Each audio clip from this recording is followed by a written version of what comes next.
Hello and welcome to the USA Volleyball Show, the official podcast of USA Volleyball, here live on site at Volleyball Nations League, Arlington, Texas. Stephen Munson, Severin Lavenstein, and our special guest, 2023 AVCA National Player of the Year, 2024 Big Ten Player of the Year, and of course this summer representing the U.S. Women's National Team, Sarah Franklin. Sarah, welcome to the podcast. Thank you so much for having me. I'm super excited. We're kind of like at the halfway point here of VNL and so what has the experience been like for you so far? It's been awesome. I mean, it's weird to say that we're at the halfway point. I feel like it's just flown by. I'm like, how are we even at this spot?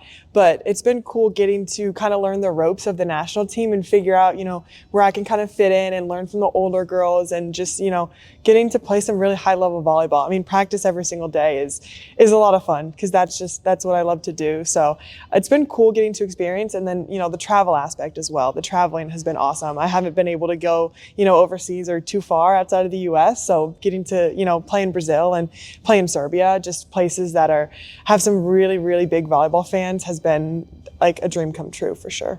Sarah, how has your role evolved maybe from the start of, the training in the spring all the way till now? Obviously, you're contributing a lot on the court as well, and I'm imagining that, had to kind of change your mindset maybe off the court a little bit or anything like that? I mean, a little bit, but I'm always a person that's gonna, I know what my job is and I'm gonna execute my job to the best of my ability. And maybe it has a little bit, but I've never noticed, sometimes how much I do or sometimes how much I produce because I'm just, it's one ball at a time. And a lot of times if I get too ahead of myself to where I'm like, oh my gosh, I'm going to have, 30 more serves or I'm going to have 30 more hits, then I'm like a little overwhelmed. So I try and really take it one ball at a time. So I feel like that aspect hasn't really changed, but, getting to just learn from the girls around me and kind of figure out what they need from me. And then, however we can help each other in those tough times when it's, 14-14 in the fifth set or, those types of things. I feel like I've grown to be able to understand what everyone else needs around me and help in that aspect.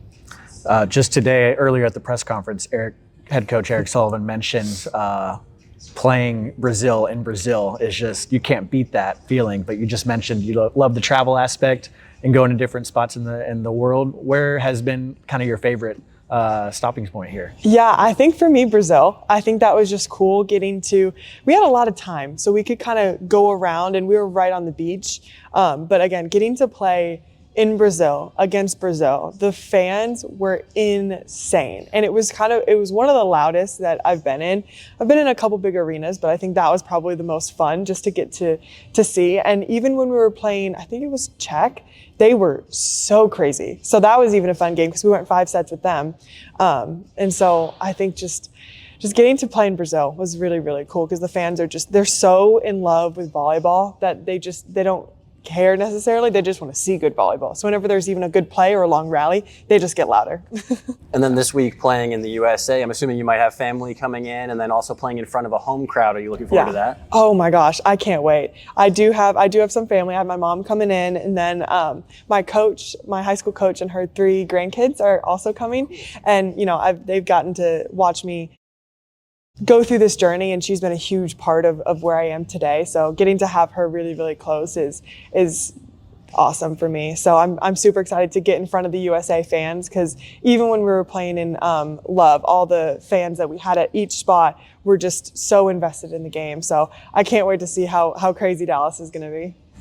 Do you get nervous playing on U.S. soil at all? Is that almost more nerves playing in front of family and U.S. fans versus going internationally?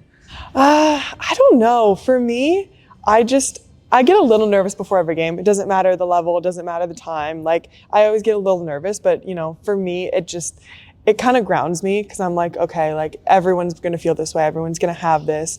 But then again, I just go back to that one ball mentality. So I do get a little nervous, but it comes with every game. It comes with the territory. So I kind of try and embrace that because if, I don't embrace it, it kind of stresses me out a little bit. So we gotta just take it in. Thrive in the chaos of it a little bit, yeah.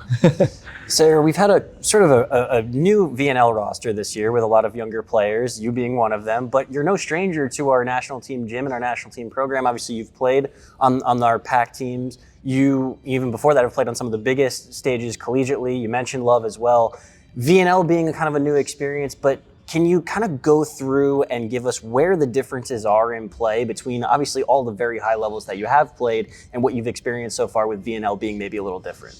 Yeah, I think going from college to then playing a little bit USA while I was in college, I could definitely see the difference in consistency and just having to be more consistent, because the teams are going to be able to hit your weak spots more often than in college. So that was kind of a little bit of a change and having to adjust to that. And then getting to Love, it was even more of that. Like, you just had so many girls from all of the different VNL teams, and the top girls just come to the US and, make 6 teams that are all really, really high level. And I think this year's VNL, I've always watched. I've always been like, oh, that's so cool. Like, that's the national team. Like, I would love to be able to do that one day. And getting to experience it and kind of be the person that's, representing USA in all of these different countries and all these different areas, I think has just like really put things into perspective to be like, okay, you've done so much of the work and you've done all this work to get here, and now it's kind of time to showcase and then continue to learn. So I'm kind of having fun playing with that part and showcasing while learning, because again, the girls that we're playing against are the best in the world. So it's very humbling to be, stuff blocked a couple of times in a row.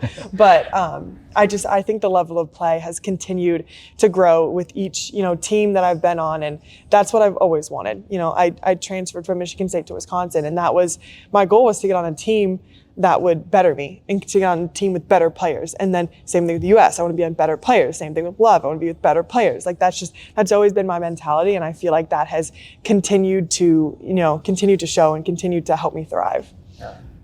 Just talking a little bit about the team dynamic and the culture, early in this quad. And it's probably really cool for our college volleyball fans and listeners, and specifically Big Ten college fans and listeners, seeing like you and Lexi Rodriguez, like just laughing and having a good time on the court and playing together side by side.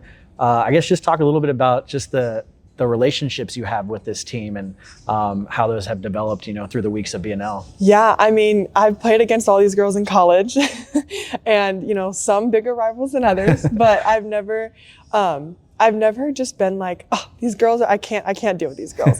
So every time we've done USA, like, it's been so fun to be with Rachel and Lexi, right, and, Liv and Logan and all of these other girls that I've played against so many times. And it's been like, oh, that big, Wisconsin, Nebraska, or Wisconsin, Texas, or like all these rivals. And I see how much these girls work.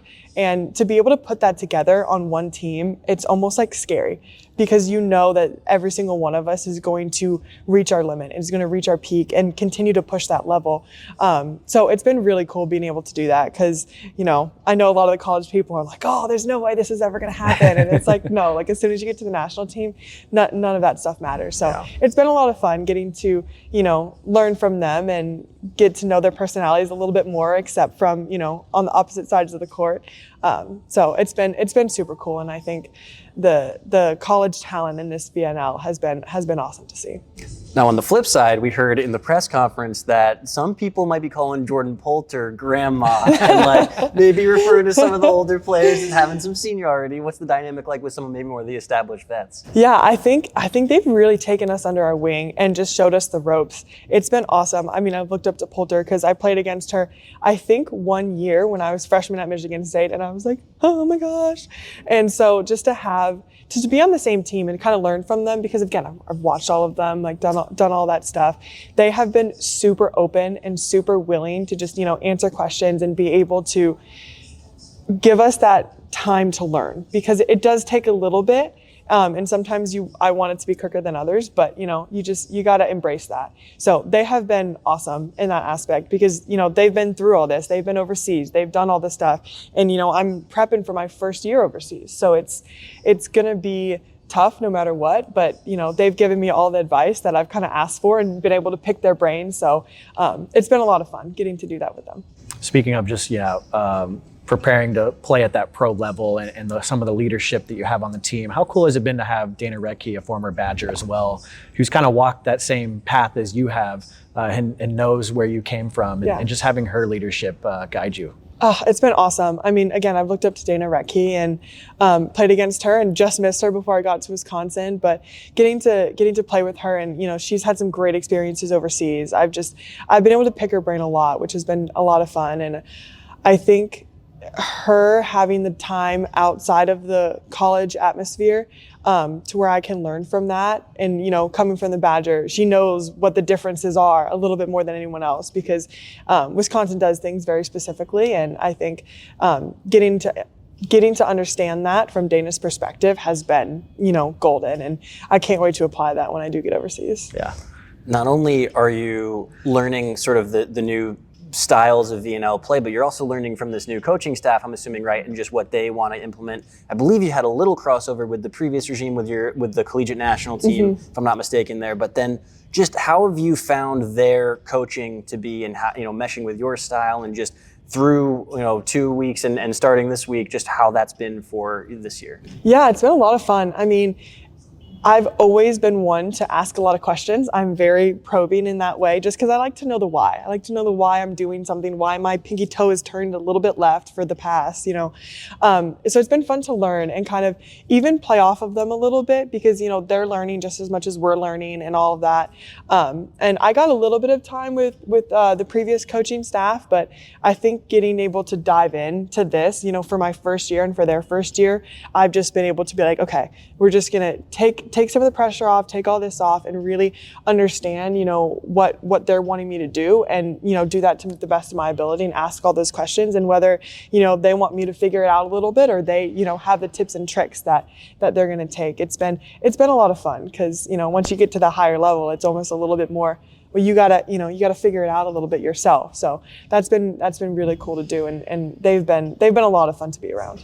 What's it been like being coached by, and like you said, picking the brain of an Olympian like Taiba Hanif Park, who's on the coaching staff, and who's just played at the highest level, the biggest stage in the sport? What's it like being coached by her? It's awesome. I mean, again, I've watched the Olympics for years and years, and I think having this be almost like a reality, or almost something that's kind of attainable if I really want to work for it, has been awesome. So getting to kind of put that into a little more of perspective and kind of talk about it, instead of it being this like far thing. It's like, no, it's here. I can talk with Taiba about it. I can talk with Eric about it, and do all these things. It almost just like brings it down to a more attainable thing. So it's been cool getting to understand, because they've played with, all these other countries and all these places and all these things, and getting to, know when we travel, and I haven't done much international travel, so getting to even ask like, hey, what's, this and this, it's been pretty cool. So they have so much experience that I can pick from. It's been a lot of fun, and I hope that, as years go on, I have more questions so that I can learn a little bit more too. Like making sure you have the right shampoo, making sure you got your passport, making sure you know which not place to go. overpacking, not underpacking, all that stuff. Even the differences with like cultures too across the world, they are very different. So to have them to help you understand that is, I think, helps when you get there. For sure. Yeah. Wanted to make sure we weren't glossing over something that you referenced. Are you talking about prepping to play internationally for the U.S. team, or is that for your pro season next year? And is that information you can share? Yeah, so I have signed to play overseas professionally with Scandici. So I'll be in Florence, which is super exciting. Yeah. Italy has been one of my goals ever since that I knew I could play overseas. I was like, I want to play in Italy. So Dana is definitely a good person to talk to. I remember talking to her one time. She said they look at you super funny if you go chicken on pasta. It was like that was one thing. I was like, you don't do that apparently. Big red flag. I haven't been to Italy, so I don't know if that's true or not. But I mean, maybe those are some of the things that she can tell you about as well. That's super exciting. Yeah. That's I got to imagine that's a huge level up, like you said too, and then to be able to just play on that stage as well. Yeah, no, I absolutely cannot wait. And that, that stepping stool from, college to the U.S. League to then overseas, I think I have the easiest time to, go overseas, because a lot of the girls would finish in December and go straight overseas and just have to jump right into it. But I think I'm pretty privileged to be able to have played in the U.S., have, half of a season of professional volleyball under my belt to then go overseas and to do that. What was one of the driving factors for you to seek that out, that experience overseas versus staying here in the U.S.? The U.S. is awesome, and I feel like I have been to a lot of the U.S. just with volleyball, from club to college to the professional side.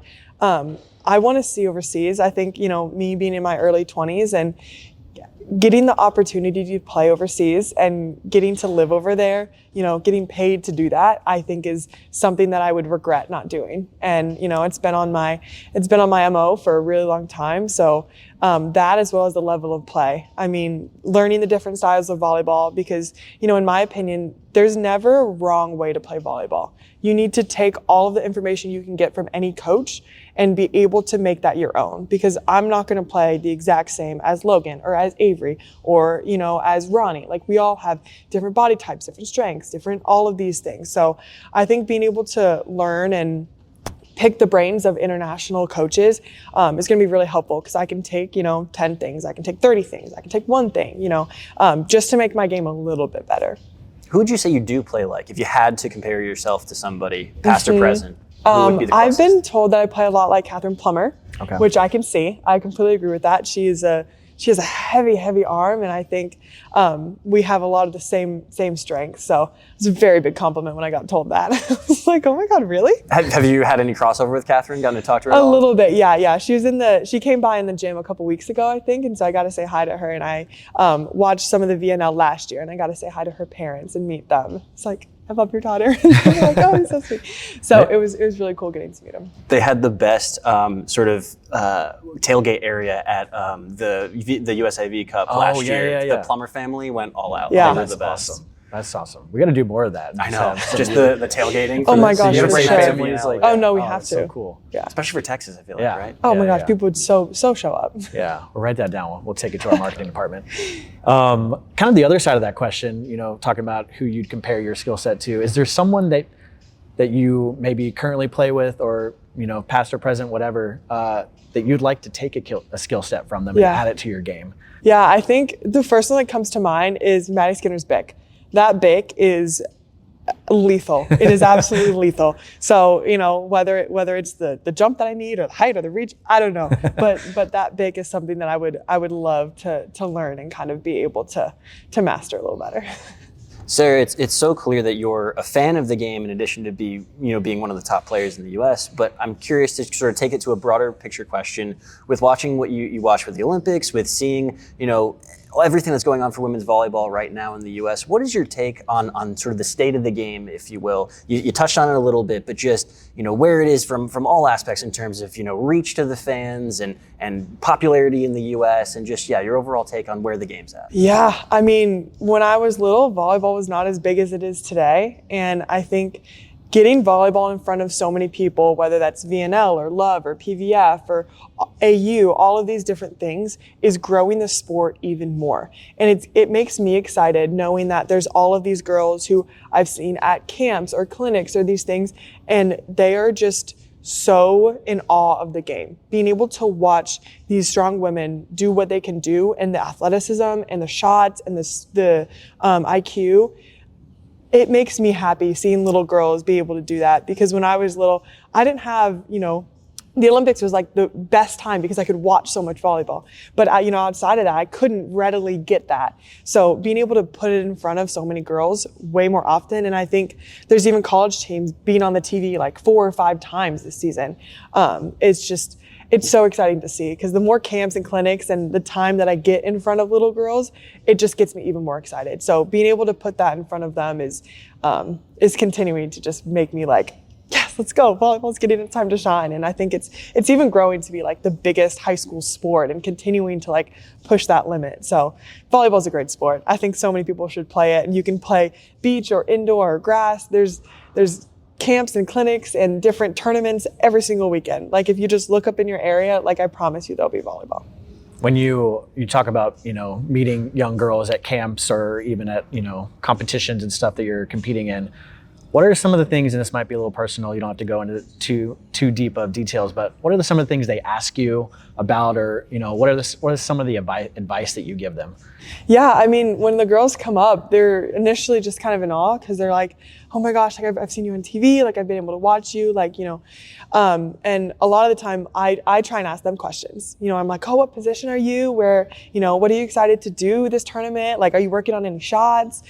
Just those little questions to kind of almost pick their brain and get them excited and get them thinking about these different things. Because a lot of the time I feel like they're too excited and they don't know what to ask or what to do. So I absolutely love doing that. I love when girls come up to me and I'm able to kind of have that interaction to kind of make it a little more level with them so that they know that they can do that with any one of these girls. Because every single one of us are super pumped to be able to do that in front of girls. And so I honestly like to ask them more questions than they like to ask me. But it's whether it's about their skill level or, questions that they might have or things that they're looking forward to with their team or whatever. I think that's one of the coolest things too for young fans to come watch and young players to come watch is you guys do it at like the same stuff that they do. You're peppering on the sideline, you're doing serve and pass, just those little things that, maybe they don't think about that you continue to work on at the highest stage of the game. But I imagine it's just so cool to,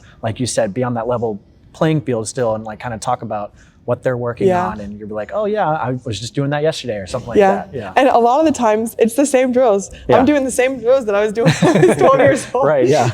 So no drill is too boring because you will be continuing to do it all the way through college. Yeah, that's cool.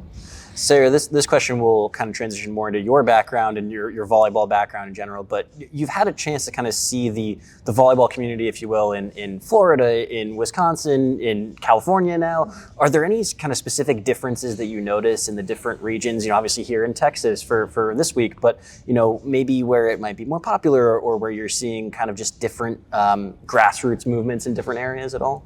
Yeah, I mean, in Wisconsin, I feel like there was even more people than in Florida. Because in Florida, you have beach volleyball and you have all these other sports and things too that you can do outside. But once we got to Wisconsin, I felt like there were so many girls who were so invested into volleyball because they would get into it, so young and just kind of go on it. And there was a lot of high level clubs around there. So, and even getting to California, it's even bigger. I'm like, this is awesome. Like the volleyball community out in California is one of a kind. And I think, there's different strengths and different skills that people have in those different areas. Because again, different coaches will teach different things and you have different, whether it's gold medal squared or different, like, okay, I just want you to play every position all the time, which is kind of where I came from. I was a middle, a right side and outside, and I passed and did all these things. But, not everyone gets that kind of coaching and they get more of the, rigid. But again, there's no wrong way to do it, but I will wholeheartedly tell you, like, play every position at every time, any skill, because you never know which one you're going to end up doing. And it's always good to do more than not do more. You touched on it a little bit there, but I'd love to hear, how you were introduced to the game of volleyball. Yeah, it's actually a little bit of a funny story. So both my parents played volleyball. That's how they met. And when we were young, my parents put us in every sport possible. I ended up landing on soccer, and I played soccer up until I was like 11, 12, a little bit in high school. But I was doing soccer camps, and I was a goalie, so using a lot of my hands. My mom was like, "Sweetie, like you should try volleyball. You should do this. You like using your hands. I think this would be good." And I go, "I'm not a volleyball player, Mom. I'm a soccer player."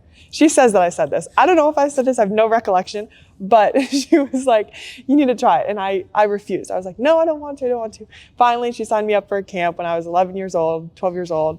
And the very, very first day, I was inside, diving all over the floor, going for the ball. And after camp ended, I go up to my mom and I'm like, "This is awesome." And from that moment on, like, I could not stop playing volleyball. Signed up for club, did high school, like did all of the stuff year round, and couldn't get a volleyball out of my hand after that. When did you realize, oh, this is more than just fun, I could be really, really good at this? Probably when I was like, I want to say I knew that I could get to college when I was like 15. I knew that like there were college coaches around and I was able to do that. And all I wanted to do was get to the Big Ten. Like that was my goal. I knew the Big Ten was going to be, the highest level of play that I could get to.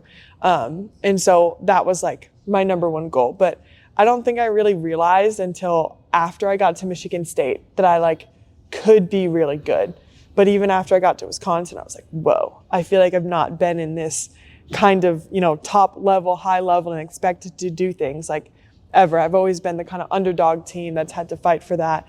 So I would say, I was like, okay, I could get to college when I was like 15. I was like, this is possible. And then once I got to Michigan State, I was like, ooh, I could take this pretty far, which was exciting to be able to realize. And then, after that, I was like, all right, well, if I think that, like, I'm going to have to show the work to do it. How often do you dust off the soccer skills? Not very often. The thing that I struggled with was dribbling. So the whole looking down and my feet, that didn't work. That's why I was in the goal. I was goalie or defense. So if the ball came to me, I'd just kick it. I'm ready to see you do a kick save, and I've already got the social media caption ready to go. I'm ready. Yeah, no, we'll see if that ever happens. I've tried. Hasn't ended very well.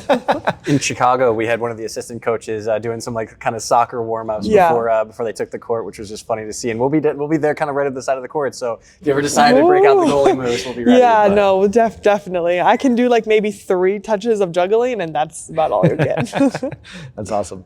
What other, I guess, aside from soccer, did you play any other sports growing up?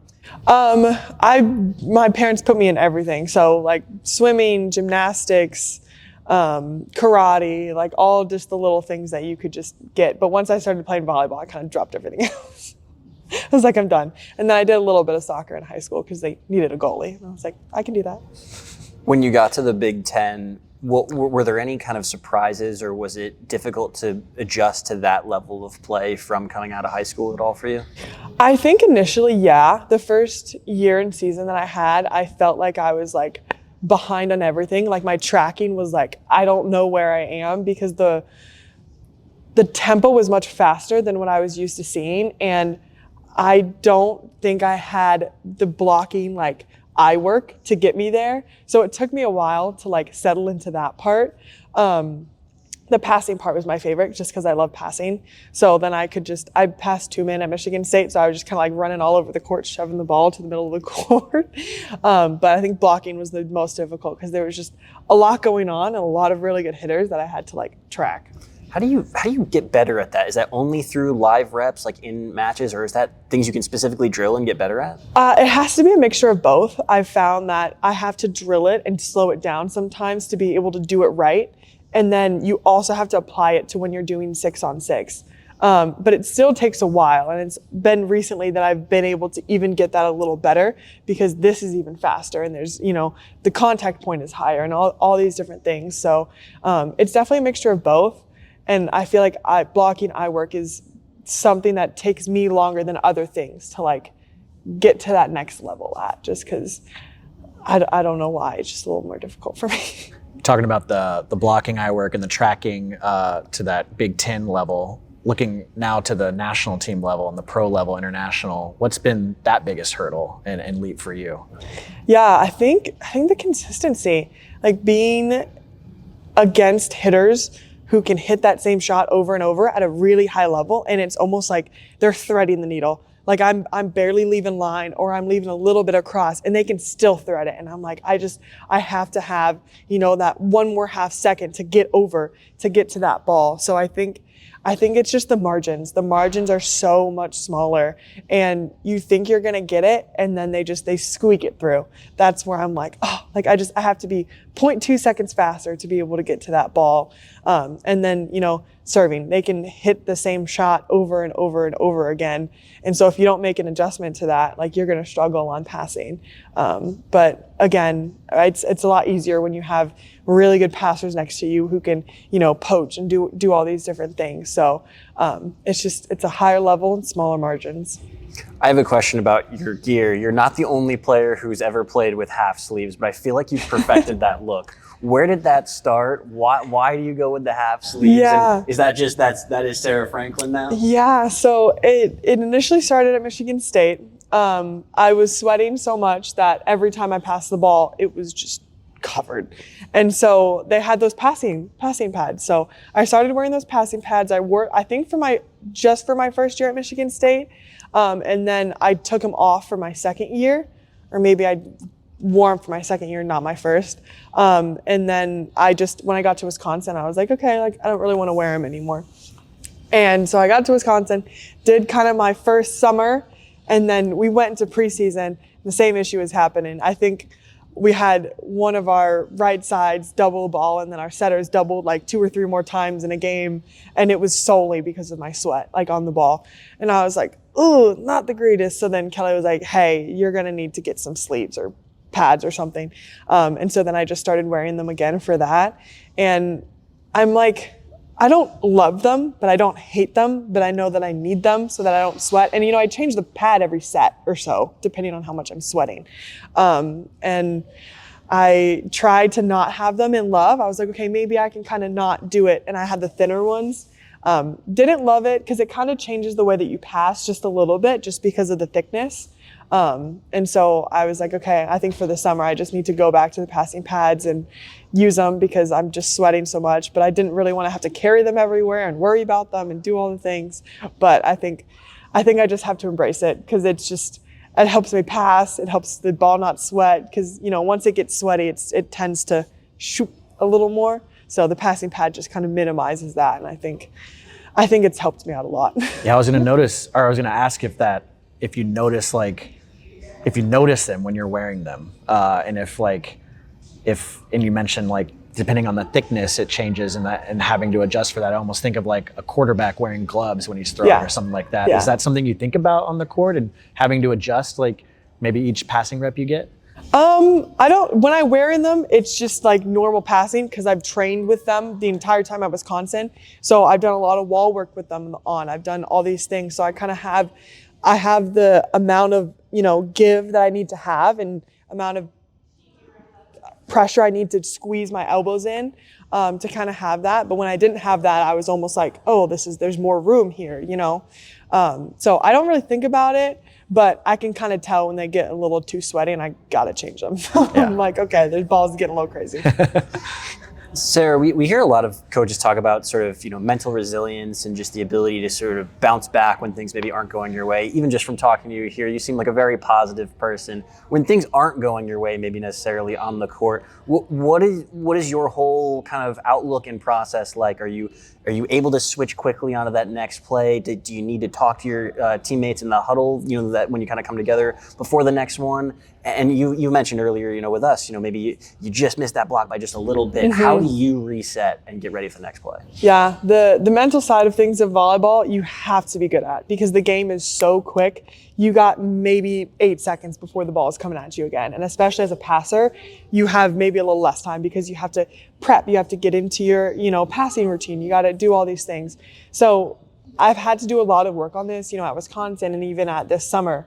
I'm a person who gets very frustrated and who gets very upset when, I'm not playing well. And I tend to find when I do get into that mode, things just start going super fast. Like I feel like I can't track the ball or things are happening and I'm reacting after. So for me, I carry a lot of tension in my shoulders so I can feel it going and then everything else kind of gets a little bit faster.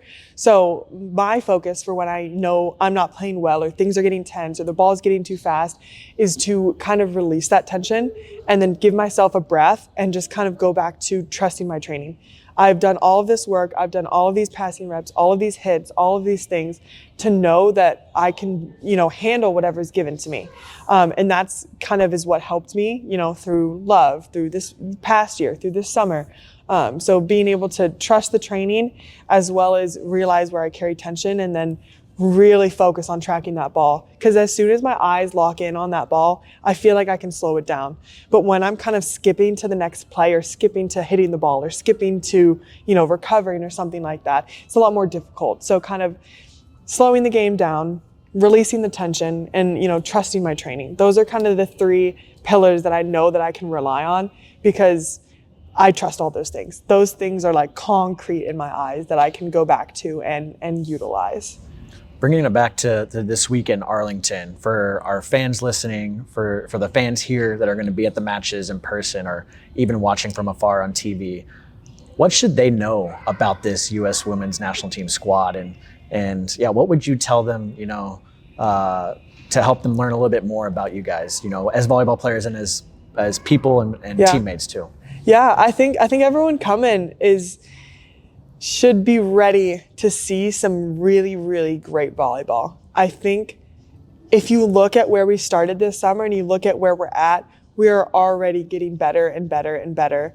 And I think that little by little, over the practices, over the games, over all of these things that we're focusing on, you are going to see a team that is absolutely ready for anything, game by game by game. And every opportunity that we get, we're learning from. Like, I don't care how we played or how happened or how the other team did or how we did. Like, we are taking everything that's happening right now in each game and making it better. No questions asked. And so I think getting ready to see that and getting ready to trust that process and, be ready for all that, as well as, seeing a little bit of fun, because all of us love to have fun out on the court and, see some fire. We got some really great people who have some great energy on the court. So being able to see those two things I think are really exciting. Just want to sneak in one non-volleyball question before we wrap up, but we've talked so much about your volleyball journey and where you are now and where you were, but like you mentioned, just liking to have fun. What do you do when you're not playing volleyball to kind of, clear your mind, or things that you enjoy, your hobbies, your other interests outside of volleyball? Yeah, it really depends. I am social when I want to be social, and I am a hermit when I want to be a hermit. So I need a little bit of a balance of both, I would say, but a lot of the time, beach, pool, relaxing. I like to read, all those stuff. But, I also like to go get dinner with friends, chit chat, have those fun times. So I think it varies. But I'm trying to find something that I can continuously utilize over and over again. I haven't found that yet. I know, a couple other teammates do like knitting or like different things. So I'm trying to find something that I can rely on. But as of right now, reading, hanging out with friends, just kind of doing whatever. Depends on my mood. Depending on where the social battery is one of the most relatable things ever. Very much so. I relate to that very much. For any of the, not to put you on the spot here, but for any of the book nerds out there, what's on Sarah Franklin's recommended reading list? So recommended, I would probably say I'm more of a thriller. I need a page turner, so I need something that I can get through quick. The Silent Patient. That one was a really oh my gosh, I didn't think this was going to happen. And it's difficult for me to have that in a book. I can usually predict or understand what's going to happen. And The Silent Patient did a really good job of that. It's a little bit of a slow burn, but once you get into it, I was I think I finished it within 2 days. I love so that. I didn't really enjoy it, but I enjoyed it for the 2 days that I read it. That's awesome. Does that transfer at all to thriller movies or, kind of horror movies, or is that not really transfer much? I would say so, but it needs to be a good one. It can't be a cheesy one that has too much CGI. Then I'm okay, no, this is just unrealistic. What about, you talked about just yourself there, but for the team too, what does the team do outside of volleyball to kind of bond and stuff like that? Yeah, I mean, all of us just hang out, whether it's going out to dinner, whether it's finding cute places around Anaheim or whatever. The beach is big. We do play beach volleyball. I don't know if people will be surprised by that, but we do play some beach volleyball, even though we play volleyball 20 hours a week. But it still gets the job done, and it's a lot of fun, and it's a time to play volleyball that we're not stressed about. We can bomb the hit 30 feet out of bounds and be ha, that was funny, and not get yelled at. So that's fun. Is it Huntington, Newport? It changes. Newport, Huntington, sometimes Hermosa, went to Muscle Beach. So it depends on how far we want to drive and how much we want to deal with traffic. Got it. So, all our beachgoer listeners, keep an eye out. You might see the U.S. Women's indoor team playing beach volleyball. Yeah. That's awesome. And we'll have to chat about the best recs in Anaheim for food too, because I'm still always looking. I need some good spots. Yeah, I am too. And there's so much. There's literally so much food. I always gravitate towards the packing house because it's right near the gym, but I got to branch out. I know. I just tried it for the first time this past week, even though I've been out to Anaheim so much, but it was so good. It hurt my soul a little bit. Oh my gosh. I've been doing other things when people go, so I'm I'll get it next time. It's 2 years later. Before we let you go here, is there anything else you'd like to share, talk about, or share with our listeners before we let you go? I would just say get out and watch some volleyball. There's volleyball happening this entire summer, men's and women's, and the men's team has been doing some really, really awesome things. So I think, turn on the TV, get some VNL on there, and you'll have plenty to watch. You got a lot of options now. A lot of volleyball. Yeah, we got beach volleyball going on. We have thanks for reminding me, our U.S. women's and men's sitting teams just medaled, got the gold medal at the Dutch tournament this past week as well. So yeah, a lot of volleyball that you can watch or even attend as well and see in person. So thank you for mentioning that. Where can people follow your journey on social media? Yeah, for me, I'm mainly on Instagram, trying to get on TikTok. Haven't gotten to that level yet. But my Instagram is just sarah.franklin and then 13. So pretty easy. And then I don't even know what my TikTok is, but I'll try and post some more so people can see it. There we go. We'll hold you to that. Sarah, thank you so much for taking the time and sitting down on our podcast this week. And for all our listeners here, this has been the USA Volleyball Show, the official podcast of USA Volleyball. Stay tuned to USA Volleyball social media for more content from Volleyball Nations League Arlington. But until next time, we'll see you next time.